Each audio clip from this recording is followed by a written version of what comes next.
This video will demonstrate how to make a simple and effective tabletop forge out of a soup can. Using this forge with no previous experience, it only took about an hour's work to hammer a section of 1/4-inch plain steel rod into a rough but perfectly usable knife.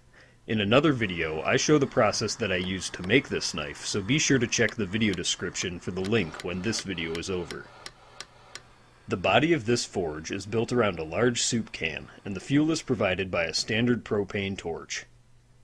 The base of the forge is made by attaching 2 L-straps to a block of wood. The straps are spaced to align with the front and back of the soup can, and then screwed to the block. The can is then held up to the straps to make the marks where it will bolt on.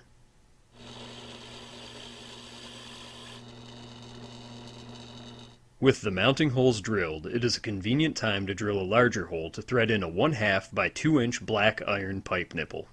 This is where the torch head will be inserted, opposite the mounting holes and at a slight downward angle about an inch from the back of the can. The soup can now be attached to the L-straps with bolts and washers. It's important that these are tightened securely. The iron pipe nipple is threaded into the hole that was made for it, opposite the straps, and the forge is ready to receive a fireproof lining. The fireproofing is made with a 50-50 mix of plaster of Paris and sand. The sand will add heat resistance to the plaster, which would otherwise crack at high temperatures. Enough water is added to this mixture to bring it to a soft clay-like consistency. To start with, the plaster mix is simply shoveled in. When the can is about 75% full, a core is made to extend down to where the torch will come through, being sure to leave about 3/4 of an inch of fireproofing coating the walls. A spoon works as a great tool to smooth out the core and to widen it slightly on the inside so that the heat will stay contained for longer before exiting the narrow mouth. Before the plaster fully dries, any that might have clogged the torch vent is scraped out. A wet rag will clean away any of the plaster that might have dirtied up the outside of the forge.